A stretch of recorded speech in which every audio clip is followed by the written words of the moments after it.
Well, welcome. This is a little smaller group than I anticipated, but that's good.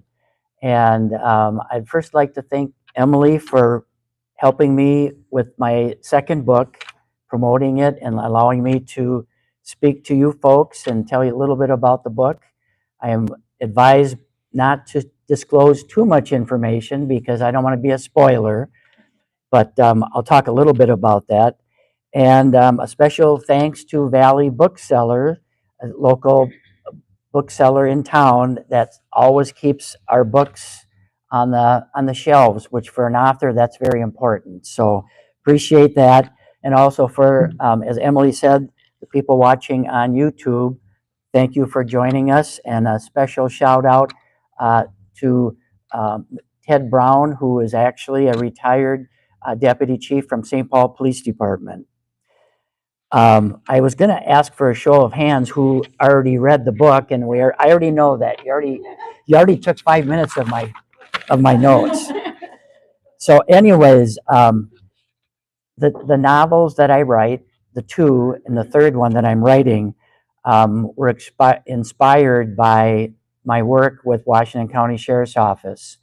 I worked for 27 years in Washington County, and I also did detective sergeant for the sheriff's office for 17 years. Primarily did crimes against children, and believe it or not, I started in the historic courthouse.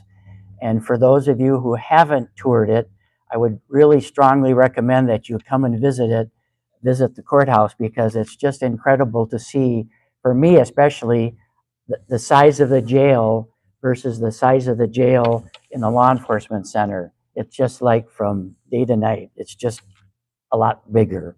So, but the books that I write are inspired about the town, the special town of Stillwater, and the St. Croix Bluffs, and the historic houses, the historic buildings, and the town itself. We really enjoy visiting here. We call it visiting back home. And I know that there's been a lot of interest in a bridge that's north of Stillwater. Believe it or not, I get calls. I don't get calls about my book necessarily, but I get calls about the bridge. And everybody wants to know how they can see the bridge. And I keep telling them, you got to get a boat, you got to get a kayak, you got to get a canoe, and it's not that far north of Stillwater. That's the bridge. And I'll tell you right now, the bridge was built in 1910 and 1911. It's 184 feet above the St. Croix River. So if you fall, it's going to hurt. So you don't want to cross the bridge. And it is 2,682 feet long with 5 steel arches. And in 1977, it was put on the National Register of Historic Places, Buildings, Sites. But I was going to ask a show of hands how many have tried to cross over the fencing in disregarding the no trespassing signs. But the person who did that, we know who she is, but she wouldn't make it tonight. She probably thought I was going to have her stand up. But the good news is that you can see it actually by car. And what you do is Arcola Trail is just north of Stillwater, and it's on the east side of the road of 95, Highway 95. And if you take Arcola Trail up to 120th Street North and you look for the railroad tracks, there's a place to park and there's a sign for it, and you can just walk right down the path to the shore and you can actually visually see the St. Croix River. So you don't have to climb over fences, or you don't have to disobey the no trespassing signs. So it was Bridge Over Troubled Water and Sound of Silence was not only inspired by the history of Stillwater, it was inspired by my colleagues, which included doctors, prosecutors, judges, child protection workers, nurses, school teachers, therapists, a lot of people that I worked with in doing child abuse investigations. And it became a very special place. And so I included some of the people that I worked with as some of the characters. And one in particular I will talk about because she was very significant in my career.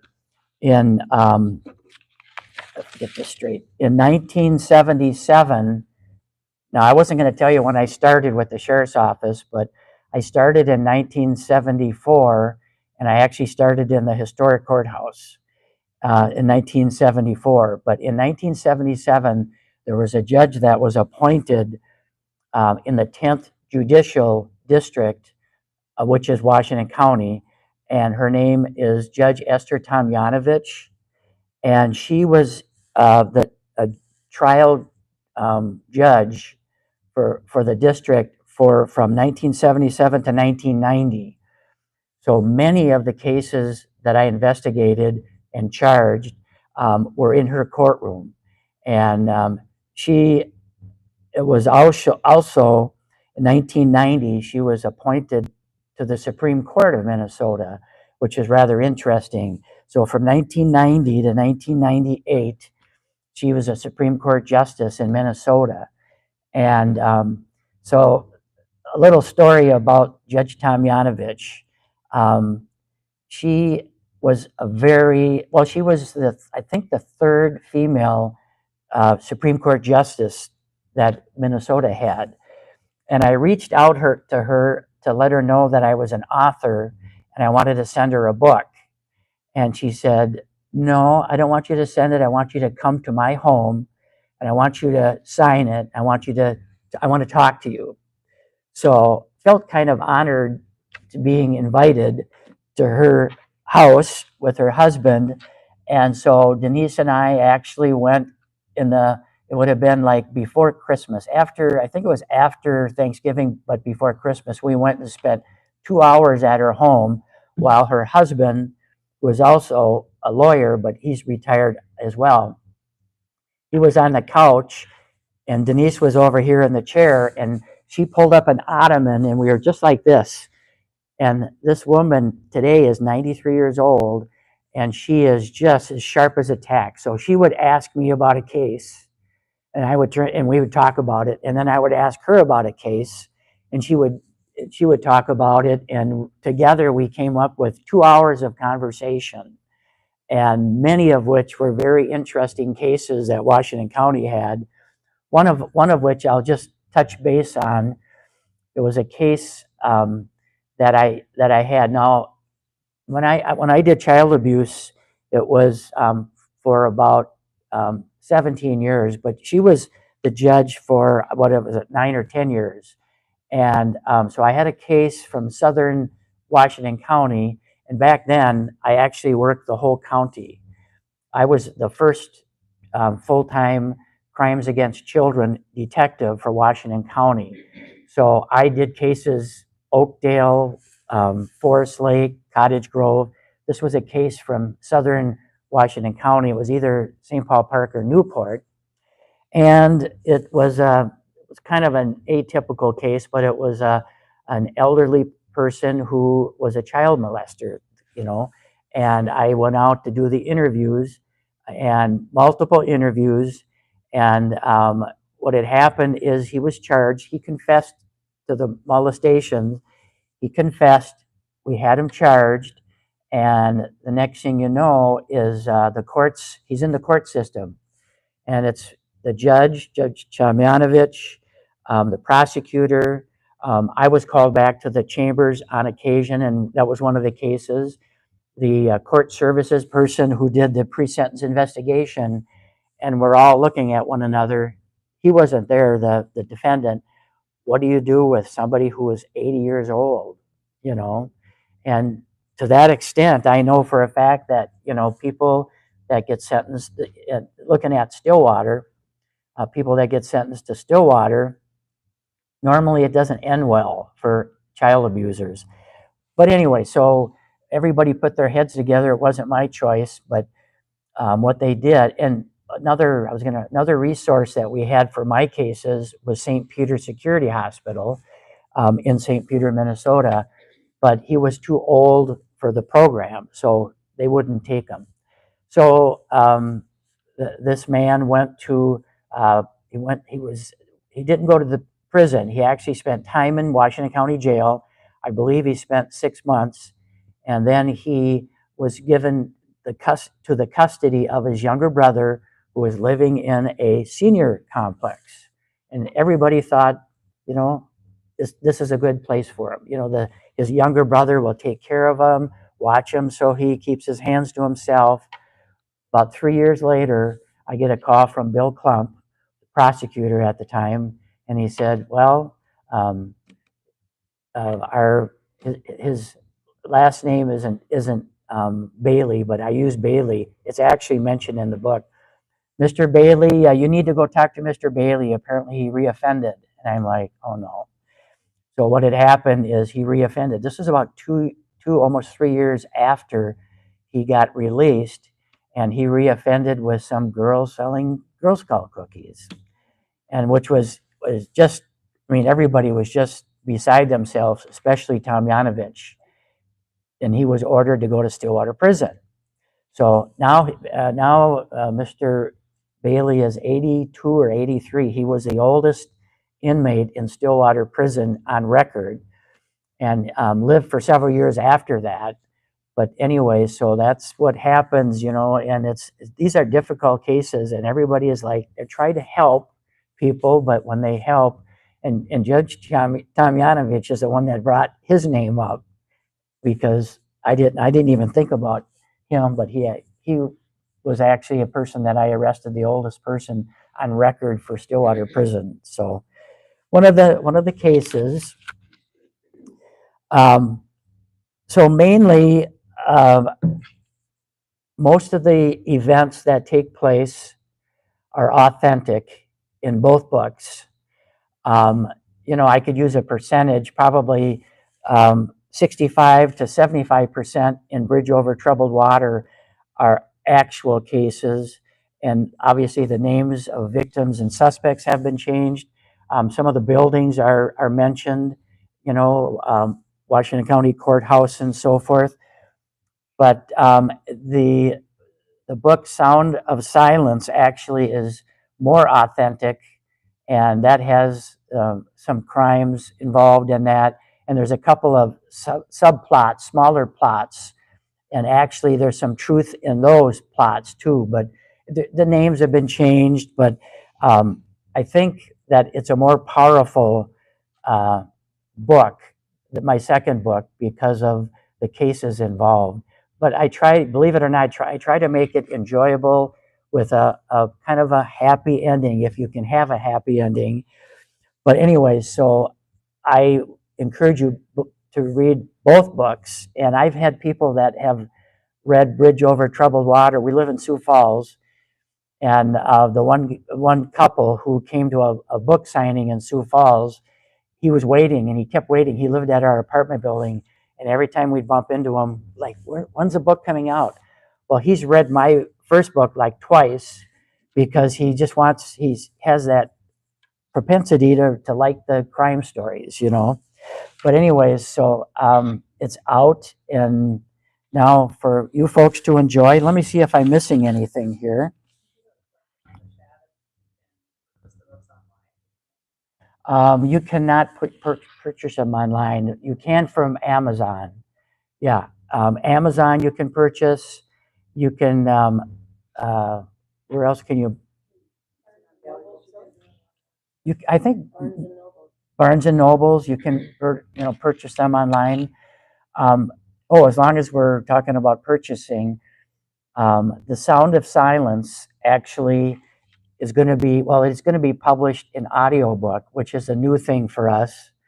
We had to do some auditions for narrators, which that was kind of interesting. And so the place that's doing it is out of Scottsdale. They want to publish it in an audiobook. And so we were actually out there in Scottsdale over the winter. But what they do is they send out people for narrators who would like to do the book. And so we heard 4 of them, and Denise actually took kind of the main thrust of that, because she listened to them, and then I listened to them, and then we chose one together with the help of somebody else. I've never even heard an audio book, to be honest with you. So we all kind of got together and says, okay, number 2. So we have that coming out, and one of the reasons is that the person that, and it's a male person doing the narration, but he also has an accent that he can do, like a New Zealand or Australian accent. And actually, I said I would never put a character that has an accent, because I don't even know how to do it in a book necessarily, but the person that's going to narrate it can do an accent really well for Australians. So we like that when he auditioned for that. So, but it should be out in, I'm hoping in the next month, it should be out in audio form. I'm just going to read this little section here. My books have crime stories, suspense, adventure, and a wink of romance. Not everybody agrees to that, but there is a wink of romance, I'd say. The readers will, I can guarantee this, the readers will walk in the shoes of a detective and look into the eyes of a child victim and criminal suspects, which will give you an aperture into what I do every day. I attempt to have 2 subplots in my storylines, and the main plot deals with crimes against children. And so one of the questions, I think that it was brought up already, but I was a contract instructor for the State Crime Bureau for 10 years and went around the state of Minnesota and teaching other law enforcement how to, how I investigated child abuse and child sexual abuse. And we had a team, a team from the BCA, Bureau of Criminal Apprehension, of another agent. We had a doctor involved. I don't know if you've heard of Dr. Carolyn Levitt. She's recognized in the first book, but she's nationally known she's a pediatric doctor who's nationally known for child abuse and assessments. She was in our instructing class. And then we had a couple of therapists. We had social workers, child protection workers. And so in my 17 years of doing detective work, I interviewed 700 victims of child abuse. And actually some of those were adults, because quite often children don't necessarily report it right after it happens. It might be reported a year, might be reported 3, 4, 5, 6, 7 years, and after it happened. And many of those are adults when they report. And the statute of limitation was probably one of the most difficult things that we had when we were looking at charges, is the statute, because they changed the statute so much that initially the statute of limitation was like 7 years. Sometimes it was 3 years. Sometimes it was like the statute didn't start until after the offense happened. Well, that confused the fact. And then now I think the statute of limitation starts. Now, this might be for Minnesota only, but it starts after the person is an adult, which would be 18 years of age. But that was always confusing. But I interviewed a lot of victims, 700, and a lot of suspects, 500. And it's very interesting, because most of the cases I investigated were actually cases where the suspects confessed. And everybody said, why would they admit to it? Well, because the majority of the cases I investigated were family abuse cases. And there's a whole different scenario when you have, maybe a grandfather or a family member that physically abuses, sexually abuses, or neglects a child within the family. A lot of times there's some pressure that the family has on the perpetrator that maybe that's why they confess. I'm not too sure, but lots of confessions. And of the over 500 I actually arrested, and all of those people, for the most part, were convicted if they pled guilty. But most of them, um, they weren't found guilty by a jury, because they usually would plead guilty before it ever went to a jury trial. I had very few jury trials where I testified. Um, so one of the questions I do get quite often is, how do I select the characters? Or, are the characters inspired by somebody? Well, the main character and protagonist is inspired by my career of doing all the cases and the interviews, and the criminal antagonist, or the villain, is drawn from my years as a detective in interacting with offenders. And I have, unfortunately, I've arrested many people. Um, the majority of the people that I arrested were male, very few female. Of the 500, I probably have only arrested maybe 20 or 25 females that offended. But I've arrested people such as correctional officers. I actually was in correctional officer Stillwater and Oak Park Heights several times doing investigations. One of which I did an this was years ago, but I did an investigation in Stillwater. I know this happened. This all happened years ago. Denise is laughing because, oh, all your cases are years ago. But anyway, so a guy that had abused a family member, and who was also a correctional officer at Stillwater, and he actually had some evidence that I was trying to get, and I went to the Stillwater prison, and I see it. Well, in the books I talk about Stillwater prison quite a bit, but I would go to Stillwater prison once or twice a year following up on cases. And this particular case, I went in and I wanted to find out if my perpetrator, my suspect, had a locker that he kept some of the photographs and that sort of thing. So I went to the warden back then, and I said, "This is my case. This is what I'd like to do. Can I just go in and look in the locker?" Well, he called the attorney general, and it's just like 5 minutes later, and he says, "Yep." So another correctional officer, investigator, went with me, took a bolt cutter, kaboom, cut the bolt, cut the lock. And he didn't have any of the pictures I was looking for, but he had a gambling thing going within. It became an internal investigation for the prison. He was selling tickets for the games, football games or something. So he was not only in trouble with me, but he was in trouble with the warden at that point. But anyway, so the antagonist is kind of drawn from the cases that I investigated, the perpetrators, and one of the main characters, who you will read about and is probably going to be in most of the books I write, is Judge Esther Tomjanovich, who in the book is Judge Vivian Lord.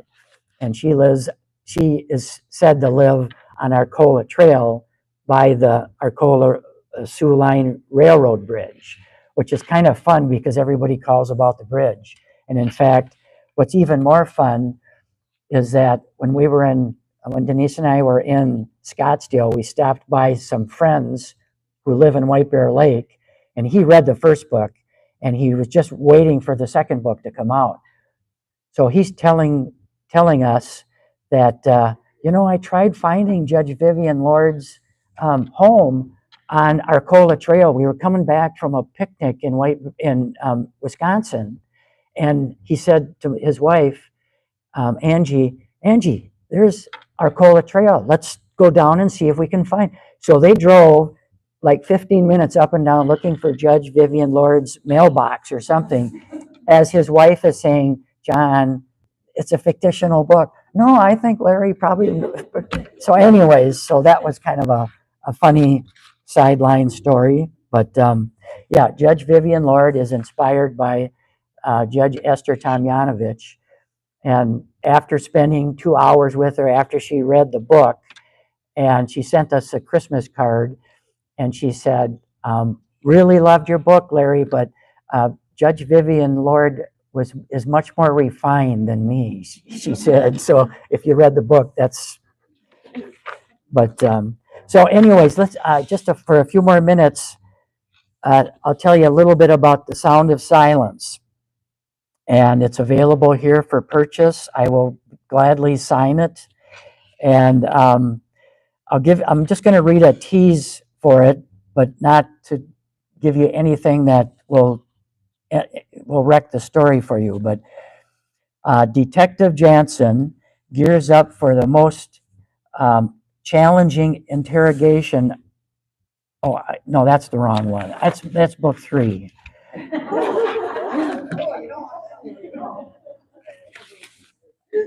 This is a tease for the Sound of Silence. Again, Detective Janssen becomes entangled in the most victims. It's probably the same thing that's on the back of the book, similar. Becomes entangled in the most victim interviews in one investigation during his career at the sheriff's office. A case that contains immeasurable complexities that only a seasoned detective and compassionate child protection worker could comprehend, that has an unimaginable and horrifying conclusion, leaving a small town shocked in The Sound of Silence. That's kind of the reason that I chose Sound of Silence. And it was a case similar to a case that I had that was the most victim interviews in my entire career of one case. And I can guarantee you right now, unless you read the book, you will never believe the ending of this book. It's unimaginable. And, you know, I thank Child Protection. I thanked Child Protection when I was working there every day, because they had as tough a job as I did working with families. And sometimes I think their job was tougher, because I could do a Band-Aid approach. I go in, I do interviews, I make the arrest, and all of a sudden these kids or these families are left for child protection workers or social workers to deal with. So they actually have a very tough job. So, and also, as long as I'm talking about thanking people, school teachers is another, you know, this involves some school teachers. I think I mentioned that in the book, but I thank school teachers because they have a tough job. I know I knew a lot of the teachers in the Stillwater School District that I worked with hand in hand, and it was without them, the resource of reporting, you know, and you can always tell. I did it for 17 years. During the summer, the child abuse reports kind of de-escalated, and all of a sudden, the first couple weeks of school, they started to just spike, just because kids are back to school and they're maybe in a bad situation. And so I appreciate school teachers more than you can imagine. And then one final thing, and is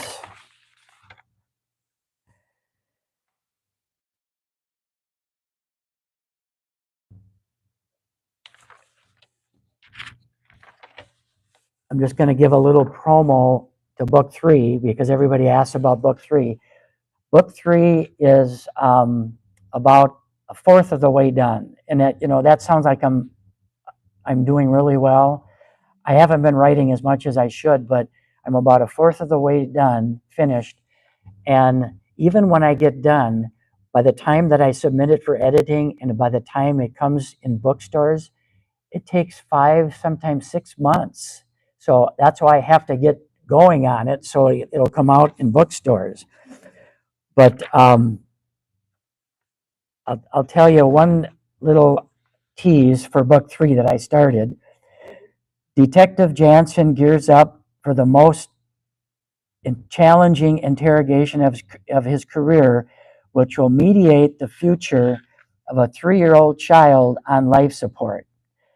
Obstructing Janssen's investigation is a renowned epidemiologist who fights with Janssen tooth and nail to prevent the person of interest and mother of the child from being interviewed by Washington County. A death spiral results, leaving the child under the care of his mother and the primary care physician. This is um, inspired by a case that I did investigate, and similar, but it was a case that was actually written up in magazines. It was actually a case that I was invited to be on the Sally Jesse Raphael show. Some of these people here aren't going to even know about this. You don't know who. Yeah. So it's and I won't say anything more than that. But yeah, I did get invited to the Sally Jesse Raphael show with an attorney, um, actually, but I won't tell you what happened then. But so anyway, it's a case to me. That case for book 3, it's something that happened that I have never heard in my entire career. It has to do with medical abuse, and it's just like I just couldn't understand it. When I talked to Carolyn Levitt, she's a doctor, a pediatrician who I work with. She was telling me about this case, and I'm like, "You're kidding me, right?" No, no, it's a real case. So, anyways, you will really enjoy book 3 when that comes out. And also, moving on before asking for questions, but moving on, I about 2 years ago, 2.5 years ago, I finally learned what a QR code was. Yeah, yeah, and people are laughing. I know, because I didn't know what a QR code was. I had my buddy Ted Brown call me up and say, "You said something about you have a QR code.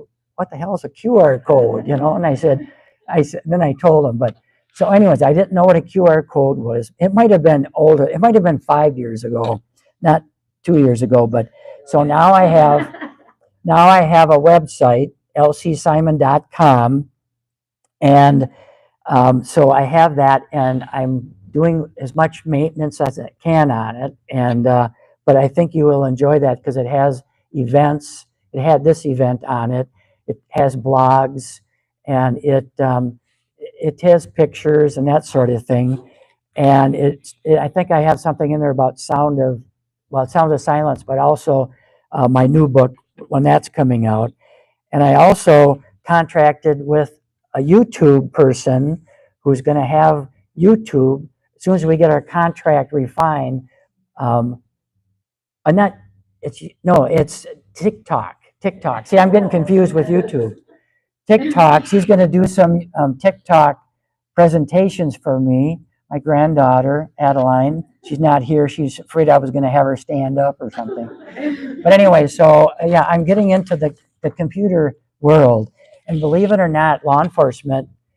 And when I was in law enforcement, we had computers. I actually had a computer in my squad car. Well, that is pretty unique back then. But after you retire, computers kind of become obsolete. And the only thing I had, the closest thing, is a cell phone. So, anyways, did anybody have any questions? Yes. Larry, have any of your kids or victims ever come back to you as adults or say thank you or reached out to you? They have not. No. And see, might be part of the problem is when I try to reach out to people I worked with, they don't have a landline anymore. They have a cell phone, and it's not easy to get a hold of people to contact. I've never had that happen. I'm just trying to think. Yeah, is there? Yes. There's some talking about some of this was past behavior, historical things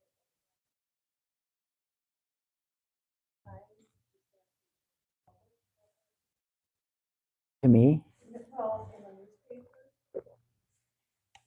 Well, I know that there's been some people, I don't know if it was the Me Too movement, but I know that there's been some people that have talked about issues, but for me, they haven't. But, we were under the radar for 15 years in a motorhome, so that was pretty hard for our kids to even get a hold of us, let alone the victims, but we did have, well, I guess there is one case um, that actually was a victim of Sound of Silence who came forward um, after the whole case was finished.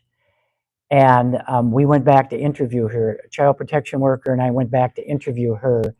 Um, and I said that because um, the social workers probably would maybe get more calls than me, because once a case well, in this case, it was a little different in this case, but this case, we were contacted by the mother, and she wanted to talk with me and the child protection worker and report what happened to her daughter. So yeah, that was probably the one and only case I can remember. And that was probably within a year after that case was disposed of. So, but you have a question? Have you ever had any of the offenders come after you? No, I haven't had any that I'm aware of. I've had a couple of implied threats. Well, one thing that maybe some of you folks don't know, but I started at the historic courthouse in the sheriff's office for 1 year, and then we moved to the current courthouse. The sheriff's office was the last department to move out of the historic courthouse. We moved to the current courthouse now, right off of Highway 36. And that's where I did the majority of my investigations. And then I retired from the law enforcement center, which was another one. That's the existing one. But I did have a man who was on, back then we called it work release. And what would happen is the, everybody felt this way, and the judge and the prosecutor's office felt the best way to deal with some of the child sexual abuse cases were to have a component of jail as well as a component of treatment, both, combination, jail and treatment. Because what happens when you get a little girl that's saying that a family member had sexually abused her, and you could go up to anybody on the street and say, what should you do for a man who is 60 years old and he sexually abused a little girl? Prison, and just throw the book at him. Well, the problem is when you get families, it's a whole different scenario. Most families that I met with, they don't want their loved one or their stepbrother or their grandfather or their aunt to go to prison. They want treatment, So those are difficult cases, but what we did was we usually had, and this was the courts, it wasn't my decision, the courts would do jail time, usually up to a year. Anything over a year, then they have to go to a correctional facility. So they serve jail time, they serve time in treatment, usually it's inpatient. I had a law enforcement officer who was arrested, I arrested for sexual abuse, and he had a choice of going to prison for 3 years or go to St. Peter's Security Hospital for 5 years. Let's see, 3 years at Stillwater as a retired law enforcement, or as a convicted sex offender, or St. Peter's Security Hospital. He spent 5 years in St. Peter doing that. And then what the judge would do with all the cases, and what they think is that once somebody learns what jail is all about and the severity of what their crime is, they won't do it again if they've served some time in jail. But the people that are offenders, not only do they serve time in jail, they serve time in treatment. And sometimes I've had cases right from here in Stillwater, and it's in book 2. You'll see that was a bad case, and the judge was also on that case too. And we went right from the pre-sentence investigation to the sentencing. What he did, he went right to Stillwater Prison, and spent time in Stillwater Prison for what he did. But what they usually do for family types of abuse is, most of the cases I investigated were sexual abuse, but I did do some physical abuse. But most of them, most everyone, if there's a conviction or a plea, they have a long probationary period.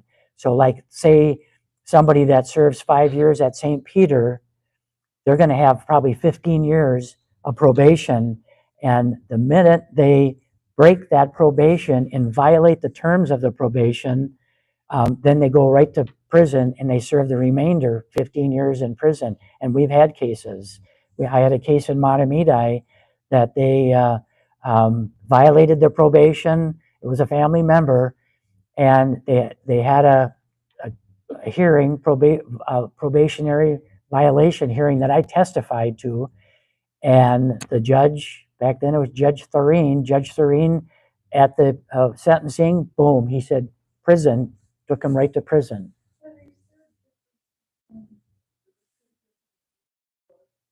Family members that have treatment versus random, or people that aren't family.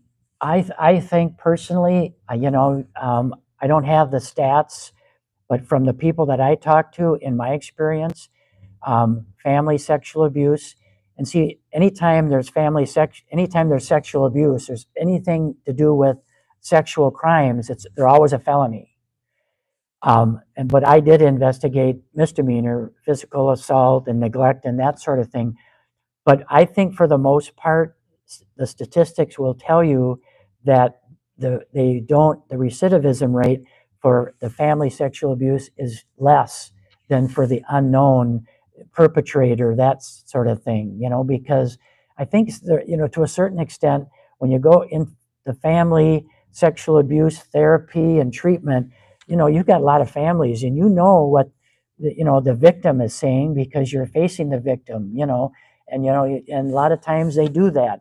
And I know that Judge Tomjanovich, in her courtroom, she always made it that it's up to the family if that perpetrator goes back to the family. Because, like, when I would go out, that's another story I could tell you, but when I go out and would do the interviews, usually they were at school, and do the interviews, what we would normally do is we would have the perpetrator, the suspect, leave the household.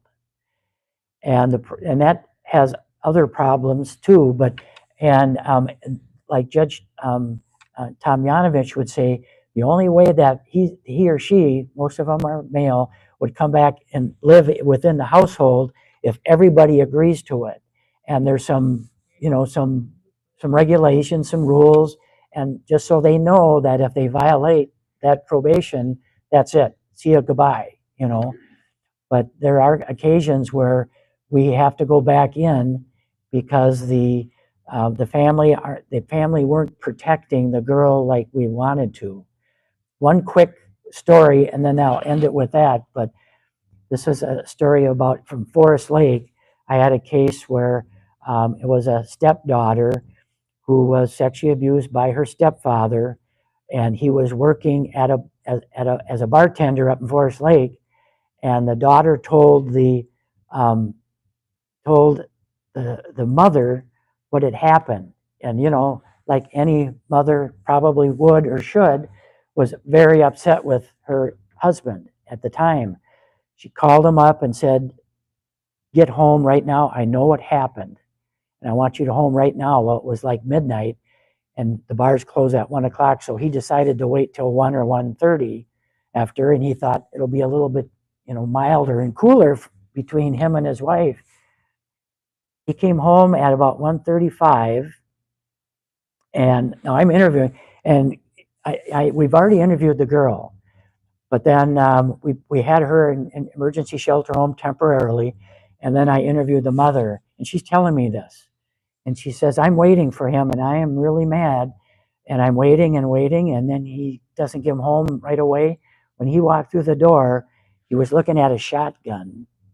Mother had a shotgun, and she said, 'This is the last time you will ever touch my daughter.'" Picked it up, click, and I almost stopped her and I was going to read her the Miranda warning, and she had put the wrong shell in the shotgun.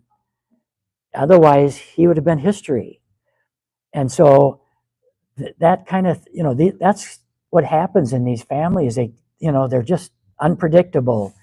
And why I say that, 2 weeks after that, and then they're all got involved in counseling, and we kept the girl until the court and the probation officer and all of the above said, okay, you feel comfortable going back home? And she said she did. Now, this girl was like 15 years old, so she was a little bit older than some of the younger ones that I interviewed. She went back home, and 2 weeks later, I get a call from a neighbor that the husband is sneaking back into the house, the father, the stepdad. So we had to pull the girl out of the house again, and unpredictability of families. But I think I'll stop at that point. But if you have other questions, I'll be around here to answer them. Or if you want to purchase a book, they're back there, and Denise can help you with book 1, and Emily can help you with book 2 because she only has the book 2. So, but thank you so much for attending.